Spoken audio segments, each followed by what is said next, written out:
오늘 우리가 함께 나눌 말씀은 고린도전서 15장 55절에서 58절까지의 말씀입니다. 우리 함께 읽겠습니다. 사망아 너의 승리가 어디 있느냐? 사망아 내가 쏘는 것이 어디 있느냐? 사망이 쏘는 것은 죄요 죄의 권능은 율법이라. 우리 주 예수 그리스도로 말미암아 우리에게 승리를 주시는 하나님께 감사하노니 그러므로 내 사랑하는 형제들아 견실하며 흔들리지 말고 항상 주의 일에 더욱 힘쓰는 자들이 되라. 이는 너희 수고가 주 안에서 헛되지 않은 줄 알미라. 아멘. 여러분 사도신경 암송하고 계시죠? 안 하시는가 보다. 사도신경 암송하고 계시죠? 성령을 믿사오며부터 시작.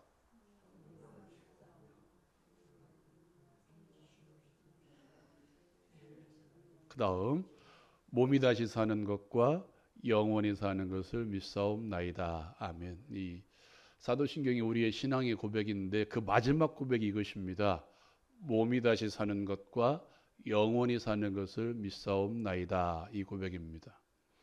기독교의 부활은 그 영원히 사는 그런 부활을 믿는 게 아니라 우리의 몸이 다시 사는 것을 믿습니다. 그리고 그 몸이 어떻게 영원토록 사는 것을 믿는 게 기독교의 증거입니다. 이것을 더 포함해서 전인격적인 부활이라고 이야기합니다. 어떤 종류는 우리의 영혼만 부활한다고 생각하는데 그렇지 않습니다. 여러분 우리가 계속해서 고린도전서 15장을 살펴보고 있는데요. 바울이 이렇게 이야기합니다. 첫 번째는 예수께서 성경대로 죽으시고 성경대로 부활하셨다. 그 다음 논리가 뭐냐면 죽은 자의 부활이 있다. 죽은 자의 부활이 있었기 때문에 이 땅에 인간의 몸을 입고 오신 예수님께서도 뭐 하셨다? 부활하셨다. 그 부활이 없다면 우리가 세상에서 가장 불쌍한 사람이다. 죽은 자의 부활이 있었기 때문에 누구의 부활도 예수님의 부활도 있고 그 다음에 순서가 누군가요? 우리의 부활입니다. 우리의 부활도 존재한다는 것이죠. 그래서 고린도전서 15장 20절 말씀에 보면 이렇게 이야기하죠. 그러나 이제 그리스도께서 죽은 자 가운데서 다시 살아나사 잠자는 자들의 첫 열매가 되셨느니라. 그분의 부활로 말미암아 우리의 부활이 있다는 것이죠. 그 다음에 이제 바울이 논리를 펼쳐나가는 게 뭐냐면 그렇다면 우리는 어떤 부활을 할 것인가? 성경대로 죽으시고 부활하신 예수님의 부활처럼 우리도 어떻게 부활한다? 몸의 부활을 경험할 것이다. 이게 바로 35절부터 있는 말씀입니다. 여러분 35절부터 있는 말씀을 통해서 이 바울이 펼쳐나가는 게 뭐냐면 첫 번째 이야기하는 게 바로 시입니다. 시. 한번 읽어볼까요? 15장 36절입니다. 같이 한번 읽어봅시다. 시작. 어리석은 자여 내가 뿌리는 씨가 죽지 아니하면 다시 살아나지 못하겠고. 이 말을 거꾸로 뒤집으면 어떻게 된다고요? 죽어야 산다. 이것입니다. 이 땅에 하나님이 세우신 법을 보면 어떤 씨가 심어지든 그것이 살아있으면 그 씨 그대로 남아있는 것이죠. 그러나 그 씨가 죽으면 뭐가 나나요? 많은 열매가 맺힙니다. 그 씨가 죽을 때 또 다른 생명이 살아난다는 거예요. 그렇듯이 이 땅에서 우리가 어떤 씨를 심어야 부활의 씨를 심어야 우리가 그 부활의 열매를 거둘 수 있다는 것입니다.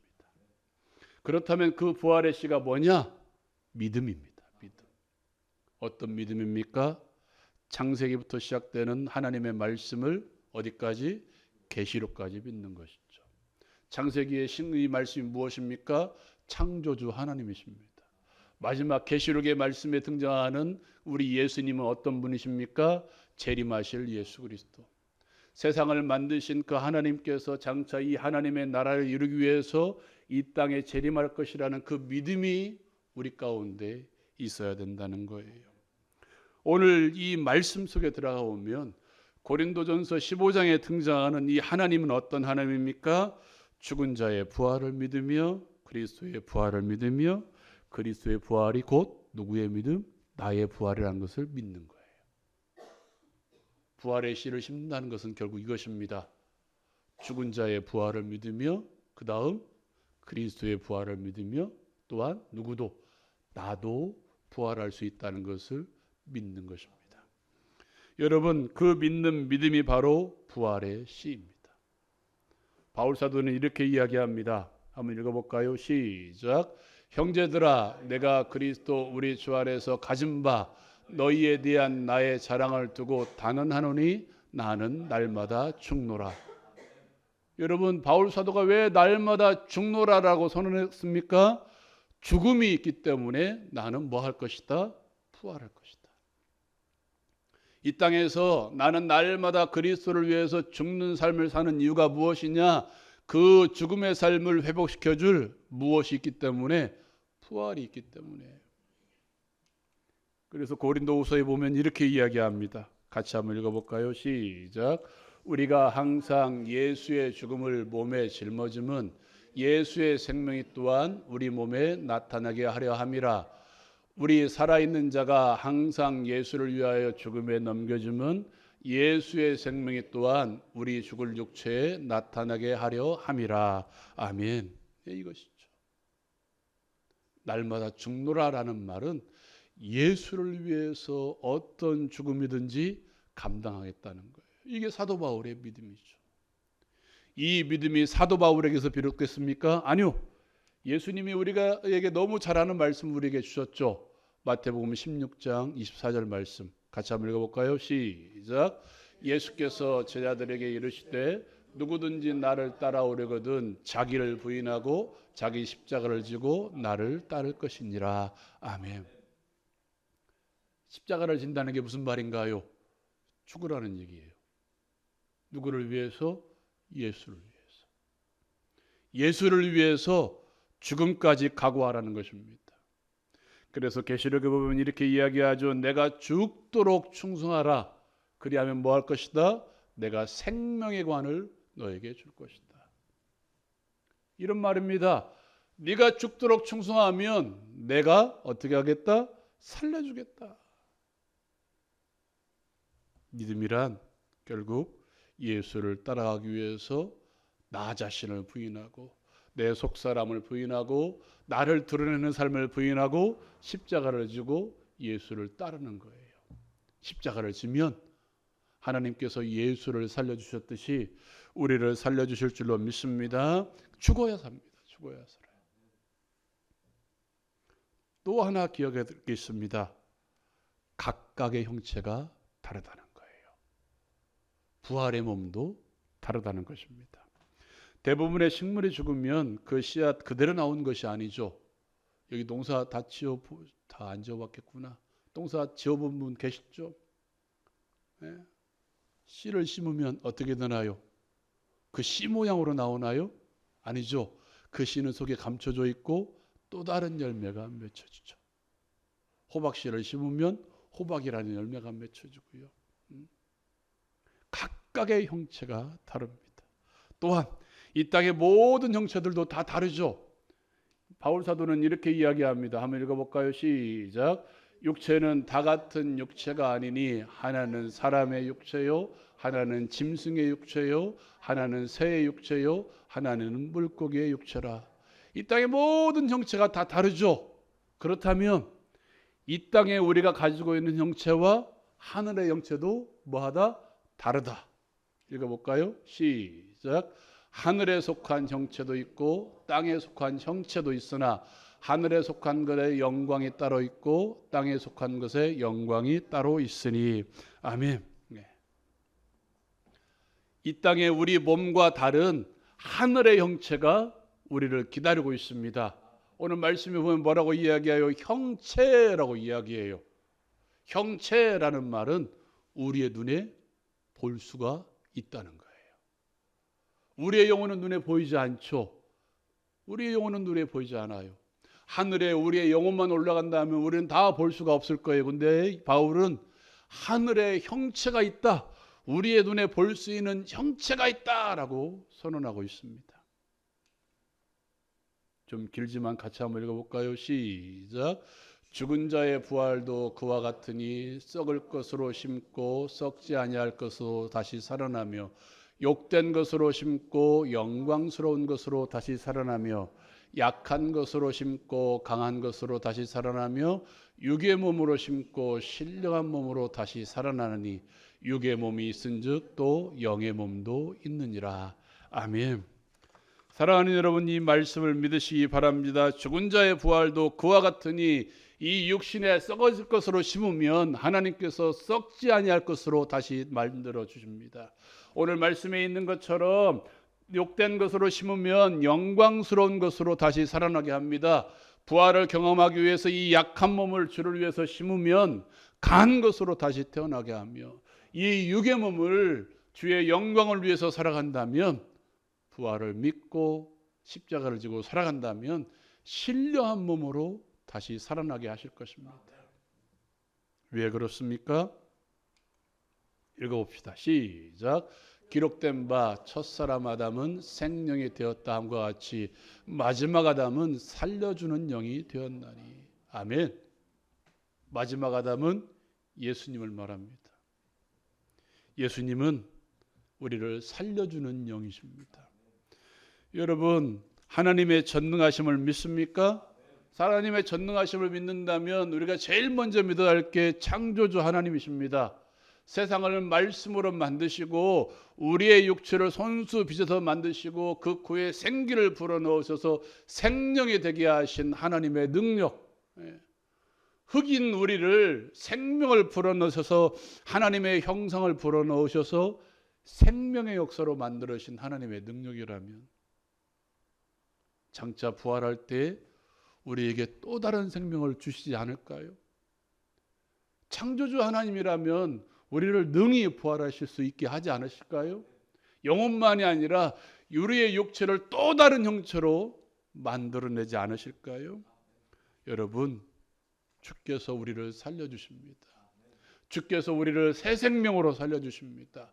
우리의 눈에 보이기에는 전혀 다른 형체로 우리를 만들어 주실 것입니다. 여러분 보십시오. 여기 보면 뭐 고등학생으로 시작해서 80대 어르신까지 있는데, 우리가 저 뒤에 있는 두 학생들처럼 저럴 때가 없었을까요? 여러분 없었어요? 있었죠, 그죠? 뭘 입어도 이쁠 때, 뭘 해도 이쁠 때. 그러나 지금 어떻습니까? 그런데요, 우리가 장차 부활할 몸은 그것은 아무것도 아니에요. 성경은 그 부활의 몸을 예수님처럼 보여주셨습니다. 부활 후에 제자들에게 몸을 보이신 예수님의 모습처럼 우리도 장차 하나님의 나라에서 강한 몸으로, 영광의 몸으로, 신령한 몸으로 부활할 수 있을 것입니다. 또한 우리는 영원한 부활을 믿습니다. 말씀 한번 읽고 시작해 볼까요? 고린도전서 15장 53절 같이 읽겠습니다. 시작. 이 썩을 것이 반드시 썩지 아니할 것을 입겠고 이 죽을 것이 죽지 아니함을 입으리로다. 아멘. 이 말씀이 믿어지십니까? 장차 예수께서 영광 중에 이 땅에 다시 임하실 때 우리는 영원토록 주님과 함께 살아갈 것입니다. 왜 그렇습니까? 사망이 우리를 어찌하지 못하기 때문입니다. 고린도전서 15장 55절 같이 읽읍시다. 시작. 사망아 너의 승리가 어디 있느냐? 사망아 내가 쏘는 것이 어디 있느냐? 아멘. 여러분, 이 땅의 육체를 가지고 있는 우리가 가장 두려워하는 게 무엇입니까? 질병도 두려워하지만 죽음입니다. 죽음의 공포 앞에서 나는 아무렇지도 않다라고 말할 수 있는 사람은 거의 없어요. 그러나 왜 예수 믿는 사람들이 죽음의 공포 앞에서도 잠깐은 두려워하겠지만 그래도 왜 두려워하지 않습니까? 사망이 어찌하지 못하는 부활의 몸이 우리를 기다리고 있기 때문입니다. 장차 하나님의 나라에서 영광스럽게 부활할 수 있는, 영원토록 부활할 수 있는, 사망이 어찌하지 못하는 그 영광의 몸이 우리를 기다리고 있기 때문이에요. 영원한 부활이에요. 여러분, 왜 우리가 영원한 몸의 부활을 믿습니까? 이 부활의 몸은 사망이 이기지 못하는 몸이기 때문입니다. 우리의 몸이 사망을 이기고 죽지 아니함을 입은 몸이기 때문입니다. 사망이 이기지 못하는 이 부활의 몸, 썩지 아니할 몸으로, 영광스러운 몸으로, 강한 몸으로, 신령한 몸으로, 영의 몸으로 다시 살아날 것입니다. 그렇다면 이 부활을 믿는 우리는 어떻게 살아가야 될까요? 당연한 것이죠. 감사합니다. 한번 읽어볼까요? 시작. 우리 주 예수 그리스도로 말미암아 우리에게 승리를 주시는 하나님께 감사하노니. 이거밖에 없어요.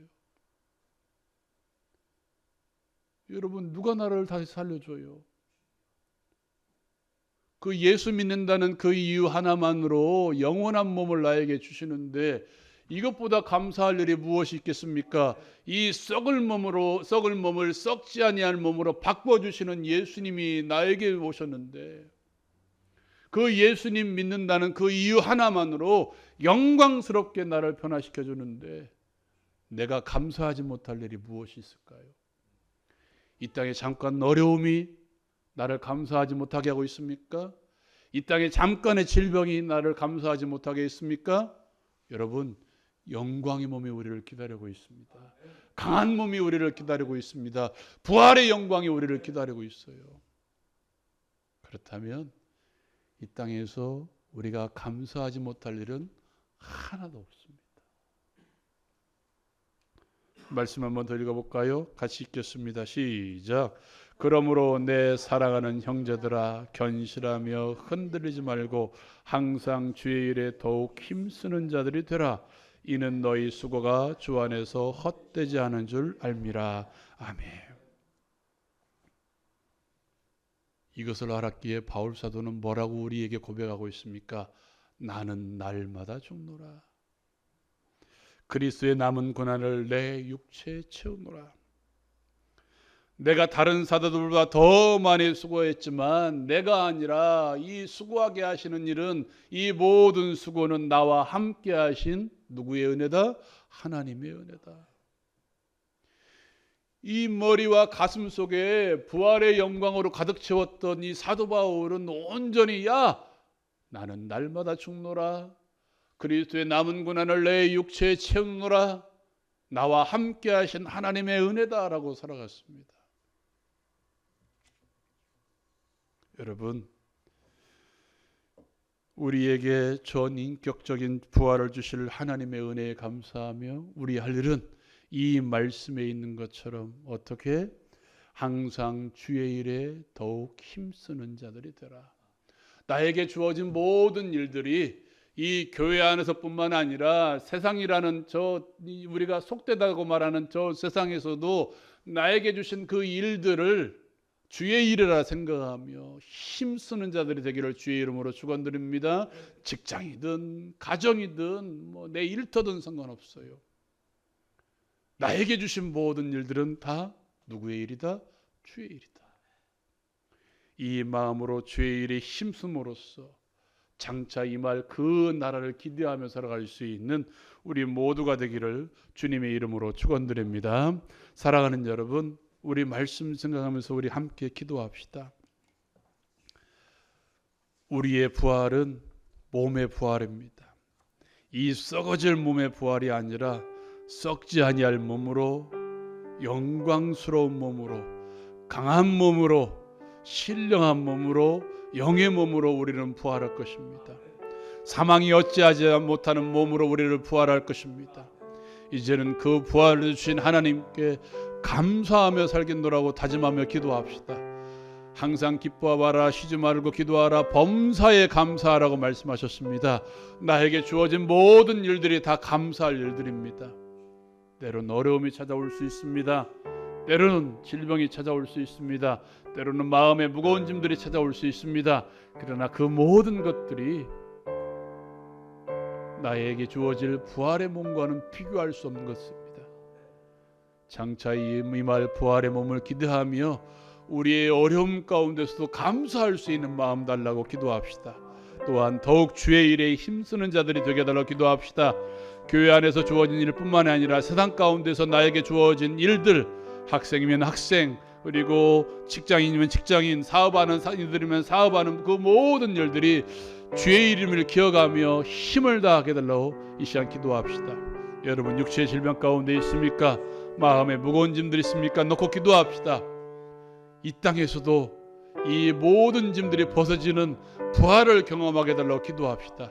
주께서 역사해 주실 줄로 믿습니다. 이 시간 주여 한번 힘있게 부르시고 우리 함께 기도합니다.